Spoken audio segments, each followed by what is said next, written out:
जी पंढरपूरसाठी प्रस्थान झालेली आळंदीवरून आणि आमचं गाव आहे दिघी. सो आमच्या इथून जात होती. सो आम्ही पटपट असे सगळेजण छानसे रेडी झालो. मी सुंदर अशी साडी घातलेली आणि मग मी आणि चैतन्य, पप्पा, सिया, सात्विक, साहिल, मम्मी, दीदी आणि काकू असे सगळेजण आम्ही 4 गाड्या घेऊन मस्त असे चाललो. आणि मेन म्हणजे आमचं हॉटेल आहे, आमच्या हॉटेलवरूनच ती पालखी जात होती. सो आम्ही पुढे निघलो आणि साहिल, मम्मी, दीदी आणि काकू. तर मग फायनली आम्ही सगळेजण निघलो आणि मी आणि चैतन्य छानसे असे बुलेटवर चाललेलो मस्त. खूप मला आवडतं, मला खूप मज्जा येते त्याच्या गाडीवरती बसायला आणि चालवायला पण येते, पण तो देत नाही ती गोष्ट वेगळी आहे.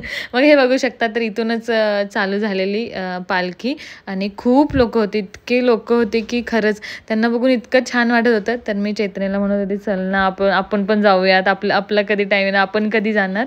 कारण ते जे इतके जण चालत होते, सगळे वारकरी जे चालत होते त्यांना बघून इतकं छान वाटत होतं आणि इतकं मला भरून येत होतं. म्हणजे की लहान मुलापासून ते एकदम मोठ्यांपर्यंत सगळेजण छानसे असे सगळं त्यांचे बॅग्स घेऊन आणि छान असे ग्रुप होते सगळ्यांचे. सगळे एकदम पंढरपूरकडे म्हणजे चाललेले आणि पालखी खूप मागे होती ॲक्च्युली जेव्हा आम्ही चाललेलो.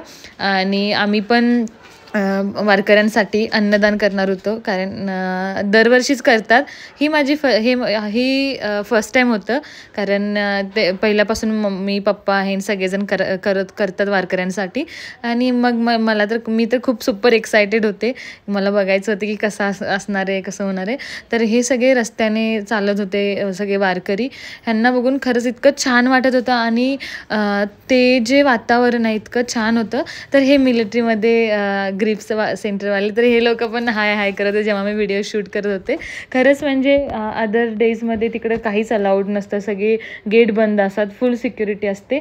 पण पालखीच्या दिवशी तिकडं त्यांनी पूर्णपणे सगळं ओपन ठेवलेलं, बसण्यासाठी वारकऱ्यांना जागा दिलेली, त्यांना फूड वगैरे सर्व करत होते ते पण. म्हणजे खरंच खूप सुपर्ब होतं सगळं. म्हणजे सगळेच जण इतकं त्या भक्तिमय वातावरणात सगळे एकदम तल्लीन होऊन गेलेले. आणि हे बघू शकता मस्त सगळे जात होते. इतकं भारी वाटलं की मला पण वाटलं मी पण ह्यातून चालतीयेच, मी पण ह्यांच्यातूनच जातीये. असं इतका भारी एक्सपिरियन्स होता तो एक्सपिरियन्स आपण असं व्हिडिओच्या माध्यमातून बघून किंवा असं फोटोज बघून, व्हिडिओज बघून ते आपण फील नाही करू शकत. तो जो फील आहे तो ॲक्च्युली तुम्हाला त्या वारीमध्ये यावं लागतं. म्हणजे त्या वारीमध्ये येऊन त्याचा भाग होऊन बघावं लागतं, तेव्हाच तुम्ही ते फील करू शकता की एक्झॅक्टली ते कसं वातावरण आहे किंवा किती छान वाटतंय. आणि पूर्ण रोडनेच बाकी जे असतात ते खूप कोणी बिस्किट पूड हे करत होतं, कोणी म्हणजे प्रत्येकजण काही ना काही स्टॉल मांडून सगळं डिस्ट्रीब्यूट करत होते. कारण बिचारे इतके चालून थकतात, सो त्यांना मस्त सगळेजण खायला देत होते, खाऊ घालत होते. आणि अन्नदान म्हणजे सगळ्यात मोठं श्रेष्ठ दान आहे कारण एखाद्याची भूक आपण भागवणं किंवा ही खूप मोठी गोष्ट आहे, तहान भागवणं ही खूप मोठी गोष्ट आहे. सो सगळे स्टॉल होते म्हणून आणि आमचं पण होतं, तर आम्ही सगळ्यांसाठी डाळ खिचडी बनवलेली.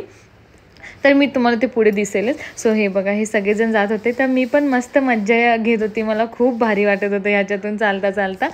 तर हा पूर्ण जो हायवे आहे, हा पूर्ण हायवे फुल पॅक होता. तरी पण पालखी खूप दूर होती. मला वाटते पालखी अजून स्टील दिघीच्या मागेच असेल, तरी पण इतके लोक पुढे होते आणि कंटिन्युअसली सगळेजण चालत होते त्यांच्या सामानासोबत. मस्त भजन गात, सगळं कीर्तन गात आणि एकदम टाळ वाजवत, सगळे डोक्यावरती छानशी तुळस घेऊन, प्रत्येकजण विठू रुक्माईची मूर्ती घेऊन, हातात भगवे झेंडे घेऊन.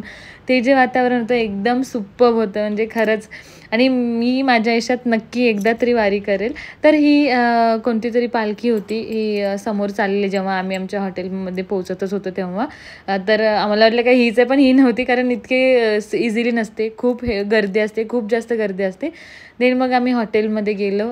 तर हे सगळ्यांनी लावून घेतलं विठ्ठल रुक्माईचं ते छानसं टिक्का लावतात तो. तर सगळ्यात पहिले मी लावला, मग नंतर सगळे सिया, ताई, मम्मी वगैरे लावून घेत होते. तर त्याच्यामुळे अजून आम्हाला वाटलं की हां, मी आता लिटरली पालखीमध्ये आहे किंवा पालखीचा एक आम्ही भाग बनलेला आहे. आणि आमच्या हॉटेलसमोर पण त्यांचा स्टे होता, साताराचे होते ते, त्यांचा स्टे होता. सो ते पण आमच्यात फुल इन्व्हॉल्व होते.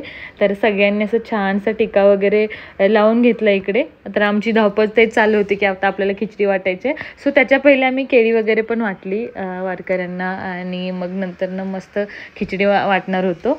तर मग सगळेजण रेडी होते, सगळेजण छान जसे जाऊन तिथे रेडी झालेले आणि तिकडे छोटे छोटे स्टॉल पण आलेले. सो सात्विकला त्यातून हवा होता ते लेझर, तर त्याचं गडबड चालू होती पप्पांच्या मागे, चला मला पहिले लेझर घेऊन द्या, लेझर घेऊन द्या. सो मग काय तो गेला, त्याला एकदा लेझर घेऊन दिला आणि एक पव्वा घेऊन दिला, मग तो शांत झाला. देन मग वासुदेव आला. तर वासुदेव छानसं ते छान काही काही म्हणत होते आणि खूप मज्जा आली, म्हणजे खूप भारी वाटलं. आणि ते अजून पण मी ते शब्दात सांगू शकत नाही किंवा मी अजून तुम्हाला त्या पद्धतीने एक्सप्लेन करू शकत नाही जे मी त्यावेळी फील करत होते किंवा त्यावरचं जे वातावरण होतं, एकदम मस्त आणि एकदम छान. तर खरंच मला वाटते सगळ्यांनीच एकदा ना एकदा तरी आयुष्यात तो एक्सपिरियन्स केला पाहिजे. आयुष्यात एकदा ना एकदा तरी वारी केली पाहिजे आपण आपलं पूर्ण आयुष्यात. आणि मे बी काहीतरी 21 डेजची असते. सो जसं पॉसिबल असेल तसं तुम्ही प्रत्येकजण एकदा ना एकदा तरी हे करा, जसं माझी पण खूप इच्छा आहे. सो मग आमचे फॅमिली फोटोशूट चालू. सो फॅमिलीचं आमचे फोटोशूट चालू झाले. तर हे बघा, मग ही विठ्ठल रुक्माईची मी मूर्ती घेतली फोटो काढण्यासाठी. पण ते कसं खूप घाईत असतात, प्रत्येकाचा एक ग्रुप असतो. सो मग त्यांना म्हटलं की द्या थोडं, तर ते म्हणतात मग आम्ही मागे पडतो, आमचा ग्रुप पुढे जातो. सो त्यांनी मला थोडंच तेवढं 2-3 मिनटासाठी दिली. तर ही खिचडी अशी आमच्या हॉटेलमध्ये आम्ही 20 किलोची खिचडी बनवलेली, छानशी अशी खिचडी तयार होत होती. आणि मग अजून आमचं फोटोशूट चालूच होतं. मम्मी, पप्पा, मी, चैतन्य, आम्ही छानसं फोटोशूट केलं. आणि मग आम्ही तिकडे चेअर टाकून बसलेलो बघत की कसं मस्त वातावरण आहे आणि किती छान लोक चाललेत वगैरे. सो अशा प्रकारे हा जो एक्सपिरियन्स होता खरंच खूप छान आणि खूप सुंदर होता. हे बघ, मग जसं पालखी जवळ येत जाईल तसं गर्दी खूप वाढलेली. त्याच्या आधी थोडंसं तुटक लोक चाललेले, पण जेव्हा पालखी जवळ येत होती तेव्हा खूप जास्त गर्दी वाढली. आणि नंतर फायनली मला जे हवं होतं, तुळस घेऊन मला चालायचं होतं, तेच घडलं. आणि मी आणि चैतन्य त्यांच्या ग्रुपमधून आम्ही खूप पुढे चालत गेलो तुळस घेऊन. आणि मला लिटरली असं वाटत होतं, वाव किती मस्त आहे. मी त्याला चल आपण अजून दूर जाऊ. पण मी हे नक्की करणार आहे, हे कधी ना कधी पूर्ण माझ्या आयुष्यात मी नक्की करेल, कारण ही फिलिंग खरंच खूप छान आहे, खूप म्हणजे खूप छान आहे. सो त्या काकूंना धन्यवाद, त्यांनी मला दिली तुळस आणि आम्ही खूप लांबपर्यंत चालत गेलो. परत आम्ही हॉटेलपाशी आलो. सो तरी स्टील गर्दी एकदम फुल, लोक चालत होते खूप, सगळे वारकरी संप्रदायातवाले सगळेजण आपापल्या ग्रुपसोबत चालत होते. महाराष्ट्राचे असो किंवा सगळ्या कानाकोपऱ्यातून जे लोकांना पालखीचा भाग बनायचा होता ते सगळे आलेले. देन मग आमची खिचडीकडे रेडी झाली आणि आम्ही मांडला टेबल वगैरे ऑलरेडी मांडून ठेवलेला. आणि मग सगळ्या वारकरी संप्रदायांना सगळ्यांना जेवढे भुकेले होते त्या सगळ्यांना आम्ही प्रसाद वाटला. आणि इतकं मला छान वाटत होतं, कारण वातावरण खूप थंड होतं, पाऊस येत होता आणि त्यामध्ये त्यांना गरम खिचडी, कारण खिचडी म्हणजे सगळ्यात हलकं फुलकं जेवण आहे, जे असायला पाहिजे. त्याचं काहीच आपल्या बॉडीवरती इफेक्ट होत नाही. तर त्यामुळे आम्ही असं ठरवलं की खिचडीच वाटू, जेणेकरून मस्त पोटभर खातील, त्यांचं पोट पण भरेल आणि एकदम छान पण असेल. तर अशा प्रकारे आम्ही पूर्णपणे खिचडी सगळ्यांना वाटली. आणि आमचं पूर्ण आम्ही होतो, सगळे आमचे पूर्ण फॅमिली मेंबर्स आणि आमचे कुक आहेत हॉटेलचे, त्यांनी बनवलेली आणि हे इकडे वाटायला होते सगळे. सो खूप आमची धावपळ चाललेली आणि आम्ही सगळ्यांना या खायला सगळ्यांना बोलून आम्ही खायला घालत होतो. खरंच जेव्हा आपण एखादं अन्नदान करतो तेव्हा इतकं ती भारी फिलिंग असते की समोरून लोक जेव्हा येतात तुमच्याकडे की दादा द्या. आणि सो सगळे ह्यांना आम्ही छानशी अशी खिचडी वाटली आणि याच्यातून काही काही होते ते परत परत येऊन घेत होते, त्यांना खूप आवडलेली म्हणून. सो ह्याच्यामध्ये एक आजोबा आलेले, त्यांचं मला सांगायला आवडेल. ते म्हटले की खिचडीमध्ये कांदा लसूण आहे का. ते कुठंच त्यांनी काही खाल्लं नव्हतं आणि ते कंटिन्युअसली चालत आलेले. सो पहिल्यांदा आम्हाला वाटलं की आहे, पण नंतर जेव्हा कुकला विचारलं तो म्हटला नाही नाही, टमॅटो घातलेला आहे फक्त. सो मग ते आले आणि पूर्ण ते इतकं हे होते की ते बसले. त्यांनी 2 टाईम खाल्लं, इतकं छान पोटभर खाल्लं. आणि जेव्हा खरंच आपण काही बनवतो आणि एखादा माणूस पोटभर खातो तर खूप मनाला भारी वाटतं, आपण काहीतरी केलेल्याचं चीज झाल्यासारखं वाटतं. सो ते मस्तपैकी तिथे आमच्या हॉटेलपाशी बसले आणि निवांत त्यांनी खाऊन घेतलं. तर मग मम्मी आणि काकू बसलेले सगळ्यांना हे करत आणि आमच्या सगळ्यांची घाई चालू होती वाटायची, खिचडी वाटायची. सो खूप मस्त, म्हणजे मी तर खूप जास्त खुश होते, कारण सगळ्यांना वाटायची एक मजाच वेगळी. काकू या, दादा या, घ्या गरम गरम आहे खिचडी घ्या, असं सगळे मिळून आम्ही पूर्ण फॅमिली त्याच्यामध्ये इन्वॉल्व झालेलो आणि सगळ्यांना छान असं डिस्ट्रीब्यूट करत होतो. तर इकडे एक ग्रुप होता, तर त्यांना आम्ही विचारलं कसं वाटते, कसे झाले वगैरे. तर ते पण म्हणले खूप छान झाले. आणि एक एक तर म्हणजे थांबून तिथेच खाऊन मग परत त्यांना भूक म्हणजे परत त्यांना आवडली म्हणून त्यांनी खाल्लेली.